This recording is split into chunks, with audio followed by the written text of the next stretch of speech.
कार्यक्रम में आपका सबका स्वागत है। जीवन एक घड़ी की तरह चलते रहता है। जीवन एक अमूल्य है, मगर उस जीवन में हम क्या प्राप्त करें, क्या नहीं प्राप्त करें, ये हमारे हाथों में है। प्रभु ने प्राण और प्रकृति, ईश्वर ने प्राण और प्रकृति समाज को दे दी। जहां प्रकृति है वहां प्राण है, जहां प्राण है वहां प्रकृति है।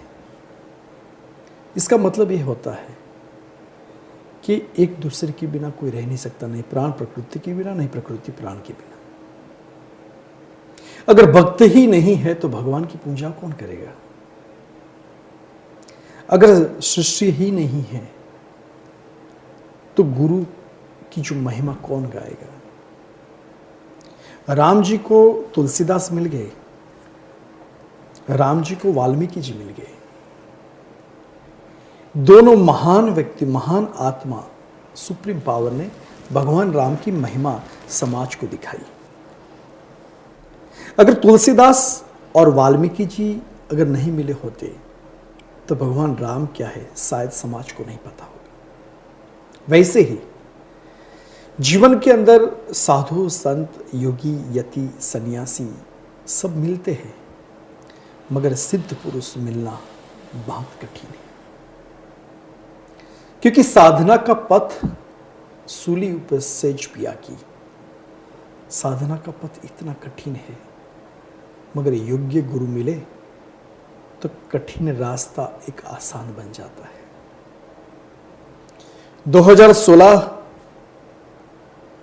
को हम धीरे धीरे धीरे कुछ ही घंटों में विदा कर देंगे और 2017 में हम प्रवेश करने की, जाने की कोशिश कर रहे हैं। लोग विविध रूप से खाना खाएंगे, कोई पीने वाले पिएंगे, कोई मजा करने वाले मजा करेंगे, कोई मस्ती करने वाले मस्ती करेंगे, मगर जीवन का एसेंस क्या है? साधनात्मक जीवन का पार्ट बनाने से क्या फायदा होता है? आज मेरे साथ हमारे स्पिरिचुअल लाइव कार्यक्रम में शिवानंद योगी जी, अवधूत बाबा, जिन्होंने समाज को बहुत कुछ दिया है, बहुत कुछ दे रहे हैं और बहुत कुछ देने की कोशिश कर रहे हैं। उन्होंने शास्त्र में जो लिखा वो ठीक है, मगर जो जीवन में अनुभव किया वो अनुभव और अनुभूति साधक और शिष्य को बता रहे हैं, दे रहे हैं और देने के बाद साधक और शिष्य का पूर्ण अपने एक लक्ष्य के ऊपर ले जाने की कोशिश करते हैं।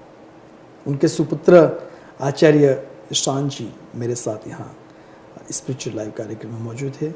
ईशान जी, आपका स्वागत है हमारे स्पिरिचुअल लाइव कार्यक्रम में। ओम नमः शिवाय। नमः शिवाय जी। Thank you very much for coming. सबसे पहले तो गुरु जी मैं आपका धन्यवाद करना चाहूँगा, क्योंकि भागीरथ है तो गंगा है, आप हैं तो भगवान की दिव्यता इंग्लैंड जैसे देश में प्रवाहित हो रही है। आपका धन्यवाद, आपने मुझे बात करने का मौका दिया और साथ ही साथ आप सबको, आप सबके भीतर के भगवान को मेरा प्रणाम। नमः शिवाय जी। ईशान जी, इंग्लैंड की धरती पर जब बाबा जी और आप आते हैं तो मुझे बहुत अत्यंत खुशी मुझे होती है, क्योंकि इसीलिए एक तो सरल स्वभाव बाबा जी का, सरल स्वभाव के साथ एक सिद्ध,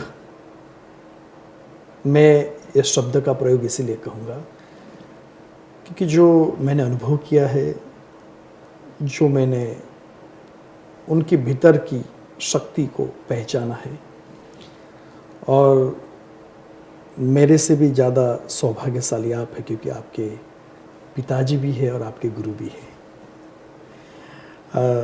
ईशान जी, लोग कई बार साधनात्मक पद्धति क्या है, साधना क्या है, मंत्र क्या है, जैसे हम अभी चर्चा कर रहे थे कि लोग ये समझते हैं कि मंत्र जाप करना, साधना करना यानी कि वो एक ब्लैक मैजिक है।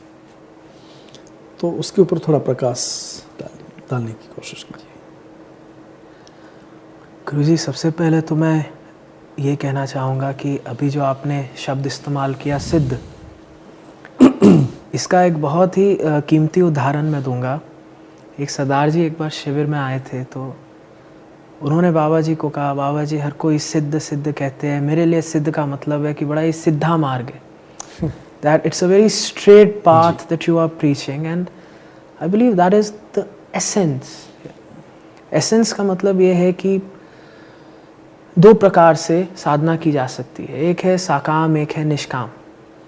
और जो कोई भी साकाम साधना की बात करता है, it can be interpreted as black magic, कि मैं साधना कर रहा हूँ और मेरी साधना से मुझे ये प्राप्त होना चाहिए।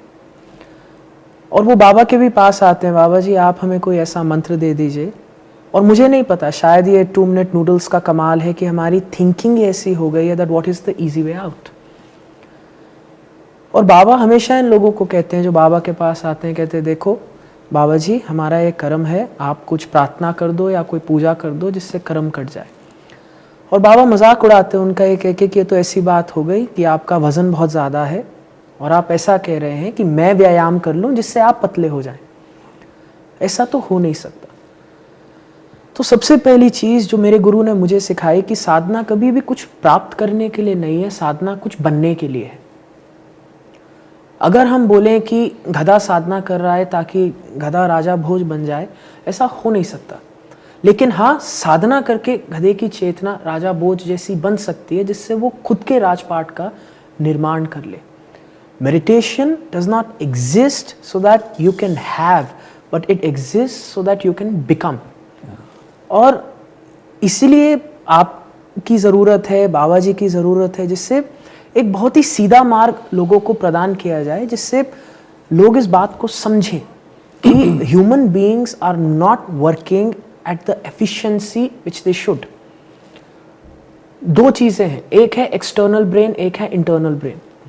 आज की तारीख में हम एक्सटर्नल ब्रेन पे रिलाई करते हैं। एक्सटर्नल ब्रेन मतलब हमारा सेल फोन। सेल फोन के बिना आज की तारीख में एक नौजवान कुछ नहीं कर सकता। उसके कॉन्टैक्ट्स, उसका फेसबुक, उसके ईमेल, उसका रास्ता, गूगल मैप्स, सब कुछ उसके सेल फोन में। Basically our cell phone is our external brain, और उसको हमने इतना अपडेट कर दिया है। और हमारी इंटरनल ब्रेन, ये सब कुछ हमारे भीतर होना चाहिए। हमारे इंस्टिंक्ट, हमारा नेचर, हमारी कॉन्शियसनेस, हमारी सिक्स सेंस, उस सब को हम बंद करके, इंटरनल ब्रेन को हम खत्म करके एक्सटर्नल ब्रेन को ताकत दे रहे हैं। और साधना क्या है? साधना है कि इंटरनल ब्रेन को ताकत देना, क्योंकि इंटरनल ब्रेन से ही एक्सटर्नल ब्रेन के सारे यंत्र निकले। लेकिन अगर हम नौजवान को सिर्फ और सिर्फ A फॉर एप्पल सिखाएंगे और B फॉर बॉल, और जो सबसे बड़ा सवाल है हु एम आई, ये नहीं सिखाएंगे, तो वही नौजवान इन सब यंत्रों के साथ डिप्रेस हो जाएगा एक पॉइंट के बाद, जो आज की तारीख में हो रहा है। Psychological problems and stress is increasing. बच्चों को ये तो पता है कि कहाँ से रेंज रोवर खरीदनी है या कहाँ से रोल्स रॉयस खरीदनी है, पर उनको ये नहीं पता कि अपने स्ट्रेस के साथ क्या करना है। And Sadhana is not an hobby, right now it is a necessity. अगर सिद्धों की माने तो मेरे हिसाब से सबसे पहले बच्चे को ध्यान करना सिखाना चाहिए, ताकि वो खुद को तो कंट्रोल करना सीखे। और ब्लैक मैजिक सिर्फ वही आदमी बोलेगा जो बोलेगा साधना का मतलब है कि मैं साधना करके ये प्राप्त कर लूँ, वो प्राप्त कर लूँ। गधे की साधना, कि गधा कहेगा कि मैं गधा रहूं लेकिन मुझे राजा भोज की पद्धति मिल जाए। लेकिन एक सद शिष्य बोलेगा कि मैं खुद अपनी चेतना बढ़ा के जो मैं चाहूँ अपने लिए उत्पन्न कर लूँ। उसके लिए sadhana is not magic, it is a tool to become something, that is all. सुंदर बताया आपने जो बच्चों के बारे में जी, कि सबसे पहले वो ध्यान करना सीखे। जब बच्चा ध्यान करने की क्रिया अगर सीखेगा तो सभी जगह उनके जीवन में वो कार्य कर सकता है, जैसे पढ़ाई में, ड्राइविंग में, अपने आप में वो कौन है। जैसे वो क्वेश्चन आपने बहुत अच्छा एक उत्तर उसका दिया कि हु एम आई, जी, उसको जानने के लिए मेरे ख्याल से कितना साल बर्बाद कर देते हैं लोग। और कई बार मैंने ये भी देखा है कि छोटा जब बालक होता है, माँ बाप कहते हैं आज आपको बैरिस्टर बनना है, पढ़ाते हैं, बैरिस्टर से जाता है, पढ़ाई में पास भी हो जाता है। 2-4 साल के बाद सोचता है कि नहीं, मुझे तो एक बिजनेस खोलना है। तो बैरिस्टर का काम उसने पहले तो सोचा था कि मेरे माँ बाप की आज्ञा का पालन करके मैं बैरिस्टर बनूँ, बैरिस्टर बन गए, मगर प्रैक्टिस नहीं किया और बिजनेस कर लिया। तो जीवन का लक्ष्य क्या होता है? मेरे ख्याल से ध्यान के माध्यम से खुद अपने आप में पहचानने की क्रिया करे तो जीवन एक आसान बन सकता है। बिल्कुल जी, क्लैरिटी आएगी उससे, और सुख और शांति सबसे ज़रूरी। आज की तारीख में अगर आप मुझसे पूछें कि सबसे कीमती क्या है, मैं तो यही बोलूँगा। और सुख और शांति हमें सबसे पहले सिखाना चाहिए, चाहे नौजवान हो, चाहे एक आदमी अपनी उम्र पूरी कर चुका हो। अगर हमें सुख और शांति नहीं भीतर से उत्पन्न करनी आती, फिर हम भटकेंगे और फिर हमें कोई और आके सिखाएगा। क्योंकि देखो, सुख और शांति कहीं ना कहीं से तो सीखनी है। अगर हम ये बोलेंगे कि ये ब्लैक मैजिक है, रूढ़िवादिता है, ये तो डार्क एजेस की बात है, ध्यान साधना, ठीक है बोल लो, लेकिन आपके बच्चों को कहीं ना कहीं से तो सुख और शांति सीखनी है। अगर हम नहीं सिखाएंगे, फिर वो गाने में बोलेगा 4 बोतल वोडका काम मेरा रोज का, उससे सुख और शांति। और मैं ये नहीं कह रहा नहीं आएगी, हो सकता है सैटरडे को आप जाओ, 3 घंटे की सुख और शांति आ जाए, लेकिन फिर संडे मॉर्निंग इतना तगड़ा हैंगओवर होगा कि वो सारी सुख और शांति खत्म हो गई। तो कहीं ना कहीं से तो बच्चा सीखेगा। और वो जो सुख और शांति है वो टेम्परेरी है, जिसके बहुत सारे साइड इफेक्ट्स हैं। एक आदमी बोलेगा सुख और शांति के लिए ज़ैनेक्स खा लो या फिर कोई दवाई खा लो, और ये जो एक्सटर्नल फैक्टर्स हैं सुख और शांति के, they are addictive. Second thing, इनकी डोसेज बढ़ानी पड़ेगी। अगर हम कहते हैं कि हमें चाय से सुख मिलता है या कॉफ़ी से सुख मिलता है, तो 1 कप से कुछ नहीं होगा, 6-6, 7-7 कप पियो। फिर हम कहते हैं हमें सुख और शांति शॉपिंग से मिलती है। मैं इंग्लैंड पहुंचा 26 तारीख को, और उस दिन बॉक्सिंग डे था। गुरुजी, मैं ऑक्सफोर्ड स्ट्रीट गया, मैं घबरा गया। लोग ऐसे लाइनों में खड़े हैं दुकानों के सामने, मानो लंगर बट रहा हो, और उनको लग रहा है कि इससे सुख और शांति मिल जाएगी। मैं कहता हूं ठीक है, आपने इतने सालों से करके देख लिया, क्या मिली? और अगर नहीं मिली तो फिर साधना करने में क्या हर्ज है?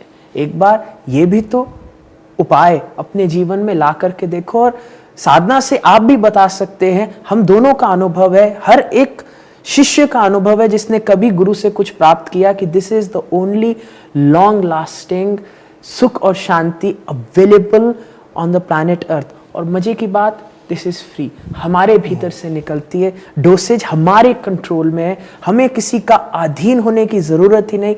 आंखें बंद की, ध्यान लगाया, भीतर से सुख और शांति निकली है। मेरे हिसाब से ये इतनी कीमती चीज है। और मजे की बात पता है क्या है गुरुजी?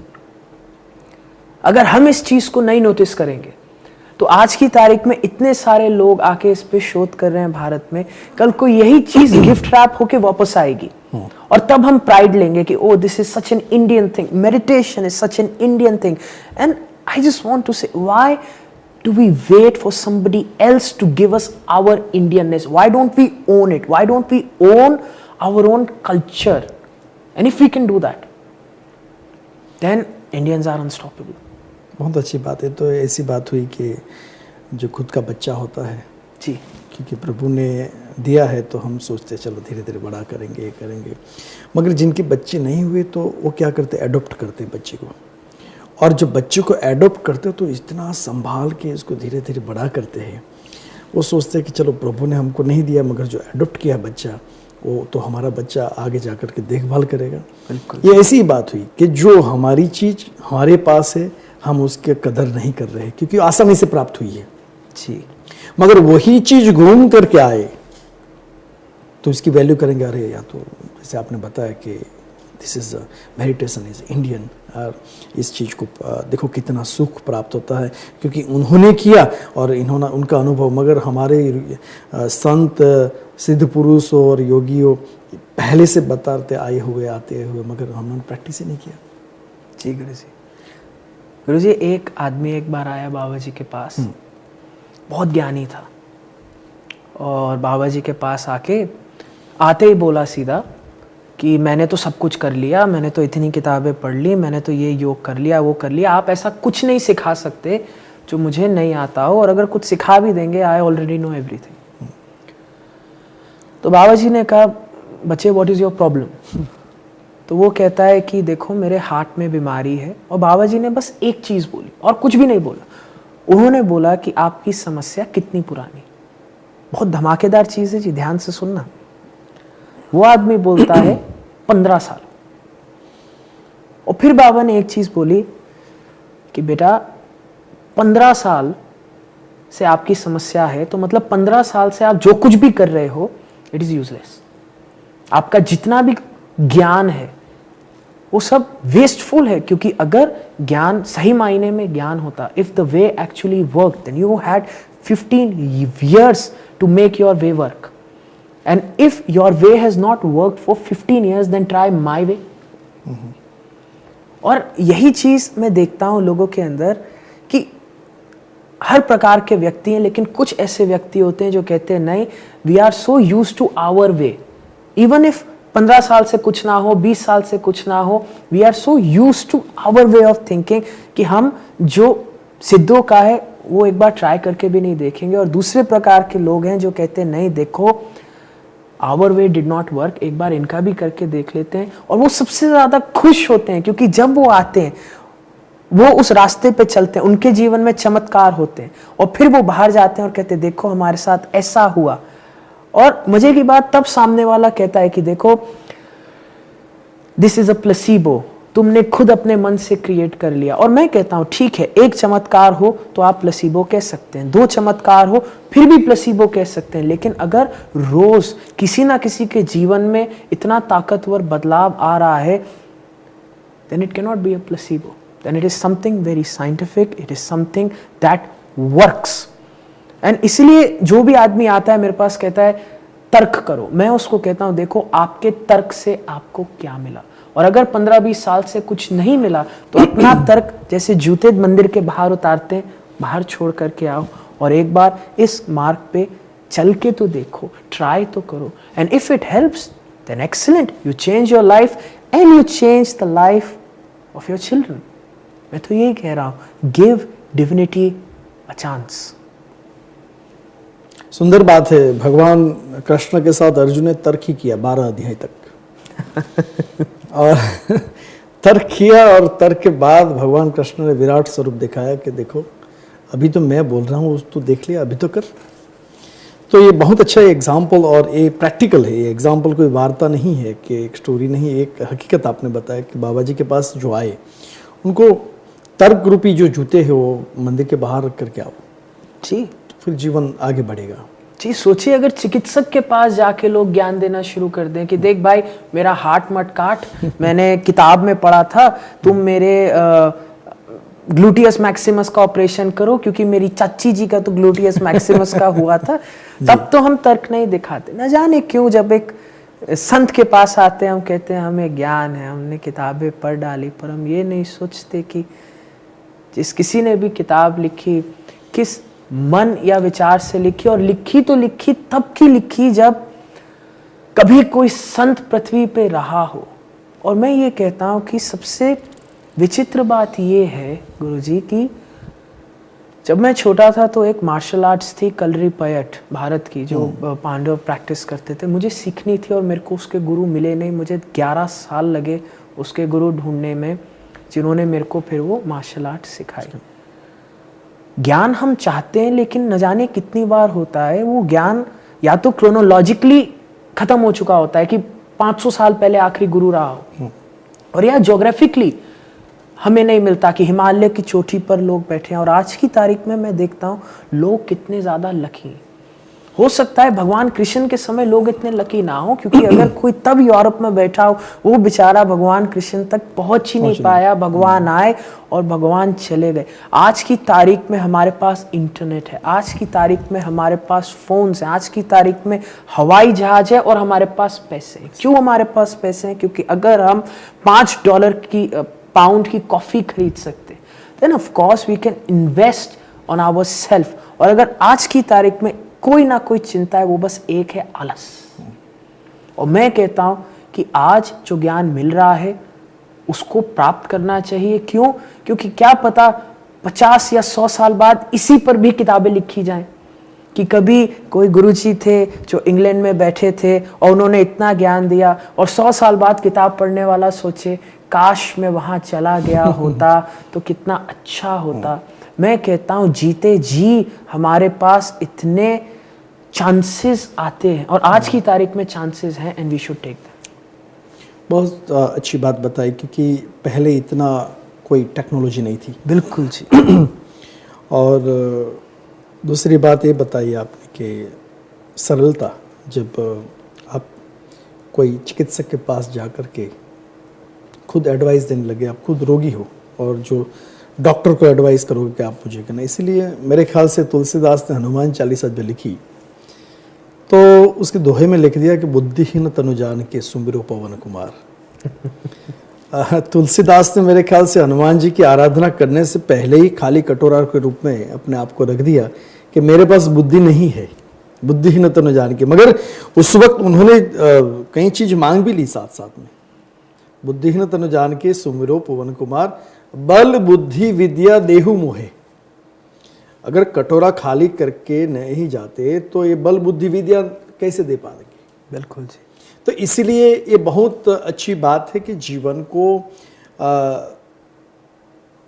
अपने आप में, जीवन में कुछ प्राप्त करना है तो जब हम गुरु के चरणों में जाते हैं, गुरु की परंपरा और गुरु की महिमा ये नहीं सिखाती कि बस आप मेरे पास आओ और जीवन का सुख प्राप्त करो, मगर गुरु की परंपरा ये सिखाती है कि गुरु के चरणों में आओ और जीवन का आनंद प्राप्त करो।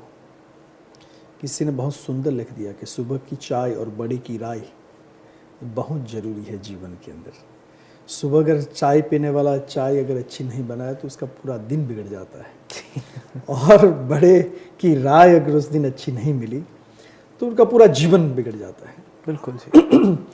तो ईशान जी, आपने हनुमान चालीसा के ऊपर भी एक बहुत अच्छा, जो आज के ज़माने में आज के बच्चों को योग्य, सुनने योग्य लगे, क्योंकि कोई दवा नहीं खाता तो उसको थोड़ा हनी लगा करके खिला दो, कम से कम दवा तो काम करे, खाए तो सही, हनी के माध्यम से तो खाए। तो आज के ज़माने में जो संगीत, मॉडर्न टेक्नोलॉजी के साथ जो संगीत चला है उसको हमारे यूथ जनरेशन बहुत एक्सेप्ट करते हैं। पूरा कुछ नहीं है, क्योंकि उसकी जो लय ताल है अपने आप में डुबा देती है खुद को। जैसे गा रहा है तो अपने आप में मस्ती से उसका मस्तक भी हिला रहा है, शरीर भी हिला रहा है, यानी कि वो खुद डूब चुका है इसके अंदर जी। ये बहुत सुंदर बात है। तो लोग हनुमान चालीसा करते हैं, हनुमान चालीसा का पाठ करते हैं। मेरे ख्याल से ये भी एक साधनात्मक पद्धति का एक अंग है। तो आपकी क्या राय है उसमें, जिसे मैं भी जानना चाहता हूँ।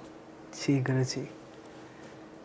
गुरु जी, मैं, अगर आप बुरा ना माने तो आपको पुराने एड्स याद होंगे, याद है वो आते थे, फलाना टूथपेस्ट पापा का, हाँ। मम्मी का। जी। अब आज की तारीख में भी अगर मैं आपको बोलूँ 10 या 11 ऐसे जिंगल्स याद करें, हाँ। तो कुछ ना कुछ आपके दिमाग में, वो आपके दिमाग में छप चुका है। It has become a neuropath. Yes. Basically Guruji क्या है, मार्केटिंग कंपनीज ने हज़ारों करोड़ों इन्वेस्ट किया और उनको एक बात समझ आई कि ये हमारी सेरिब्रल कोर्टेक्स है और एक है हमारा लिम्बिक सिस्टम। सेरिब्रल कोर्टेक्स मतलब हमारा लॉजिक, हमारा तर्क, और लिम्बिक सिस्टम मतलब हमारे भाव, हमारा ऑटोनॉमस नर्वस सिस्टम। और जो म्यूज़िक है, it bypasses the logic. Yes. और क्या होगा इससे, जो आपने बखूबी पकड़ा इसको, अगर कोई साइकोलॉजिस्ट हो वो इस बात को पकड़ता है कि जब हम म्यूज़िक सुनते हैं हमारा अपने आप सर हिल रहा है, हम हिलाना नहीं चाह रहे। क्या हो गया कि म्यूज़िक ने हमारे ऑटोनॉमस नर्वस सिस्टम को कैच कर लिया, और जितने भी सबलिमिनल मैसेजेस हैं, अगर आपको एक जनरेशन को कोई मैसेज देना है, पुट इट इनटू म्यूज़िक। और आज की तारीख का अगर आप म्यूज़िक देखो, एक गाना निकला पैंडा, अब आप उस गाने को सुनो, उस गाने में ऐसे विचित्र और वाहियात शब्द हैं, और उसका म्यूज़िक भी सुनो तो बड़ा अजीब और बड़ा अजीब मैसेज है। और एक बहुत कॉमन मैसेज हर रैप म्यूज़िक में ये है कि जितनी भी औरतें हैं, ट्रीट देम लाइक ऑब्जेक्ट, जितनी भी हमारे जीने की प्रक्रिया है, treat our self as kings, do not respect money, do not value life, be abusive, be a drunkard, and that is the subliminal message which goes into our autonomous nervous system. और वो छोटा 11 साल का बच्चा पांडा पांडा पांडा पांडा वो भी मंत्र है। जी, हम जैसे करते हैं राम राम राम राम। सिद्धों ने उस समय रिसर्च करके एक उदाहरण दिया और अब हजारों करोड़ दे दा के लोग उस म्यूजिक को मार्केटिंग के हिसाब से बनाते हैं, which is effecting the youth. और हमारा काम एज सेंट्स है कि हम कंटिन्यूअस R&D करते रहे, रिसर्च एंड डेवलपमेंट, क्योंकि जैसा मैंने कहा somebody will reach the children, या तो हम या कोई और सबसे ताकतवर माध्यम भगवान तक पहुंचने का है मंत्र, सरल, ताकतवर और सरल, क्योंकि स्ट्रेट अवे लॉजिक खत्म, ऑटोनॉमस नर्वस सिस्टम जागृत। तो जब हम म्यूजिक गाएंगे या भजन गाएंगे या मंत्र पढ़ेंगे या हनुमान चालीसा पढ़ेंगे तो वो सब्लिमिनल मैसेज चला गया हमारी, और वो हमारी पर्सनालिटी का पार्ट बन जाता है। और जो हनुमान चालीसा हमको सिखा रही है, जो अच्छी चीजें, करेज सिखा रही है, ताकत सिखा रही है, रिस्पेक्ट सिखा रही है, डिवोशन सिखा रही है, उस आदमी को पता ही नहीं अब वो उसकी पर्सनालिटी का पार्ट बन गए। So that is why I think it is very very important to keep on creating new ways, ताकि बच्चों को सब्लिमिनली ये जो अच्छी अच्छी ट्रेट्स हैं उनके अंदर डाल सकें। और मंत्र, भजन, साधना बहुत अच्छे माध्यम है जिससे हम ये कर सकते हैं। बहुत सुंदर बात ईशान जी, नई नई चीज़ का जो ज्ञान रूपी आपने गंगा जो बहाई है इस कार्यक्रम में, मैं चाहता हूँ आप बार बार आते रहे जी। हम आध्यात्मिक चर्चा का ज्ञान लेते रहेंगे, समाज को देते रहेंगे जी। और ईशान जी आपके शिविर भी अभी यहाँ होने वाली है 5 तारीख से 2 तारीख से 2 तारीख से 2 तारीख से और धामेचा हॉल साउथ हेरो जी। हमारे यंग स्पिरिचुअलिस्ट अवधूत शिवानंद बाबा जी के सुपुत्र ईशान जी चर्चा कर रहे थे। और मैं चाहता हूँ कि इंग्लैंड में जब भी शिविर हो, शिविर बहुत कम होती है, जब शिविर हो आप भाग लीजिए, क्योंकि एक 4 इंच का मोबाइल पूरे वर्ल्ड की माहिती और वर्ल्ड की पूरी चीज़ ले सकता है, तो 5.5 फीट का वही मोबाइल हमारा शरीर भगवान ने जो बनाया, तो उसमें बहुत चीज़ है, मगर उसको एक्टिव करने के लिए मंत्र रूपी साधना और सिद्ध पुरुष योग्य रूपी गुरु प्राप्त हो। तो जैसे मोबाइल में कौन सा बटन दबाने से कौन सी चीज़ प्राप्त होगी, वैसे ही हमारे मानसिक और हमारा इस शरीर में जो मन की इंद्रियां है, उस इंद्रियों के साथ साथ जो चेतना है, उसको कैसे आप प्राप्त कर सकते हो। आप अवश्य जाइए। अगले वीक हम कुछ आध्यात्मिक चर्चा करेंगे। ईशान जी बहुत बहुत धन्यवाद आपका। और दर्शक मित्रों, मैं आपको ये कहना चाहूँगा कि जीवन में सब कुछ प्राप्त होगा, मगर साधना प्राप्त नहीं हो पाएगी। जब ये आपके जीवन में आता है तो आप उसका सदुपयोग कीजिए। जीवन को पूर्ण प्राण और प्रकृति का जो मिलन है, उसका संयोग बना करके जीवन को धन्य बनाइए। ओम पूर्णमः पूर्णमिदं पूर्णात् पूर्णमुदच्यते पुनश्च पूर्णमादाय पूर्णमेवावशिष्यते। हरि ओम। शांति शांति शांति।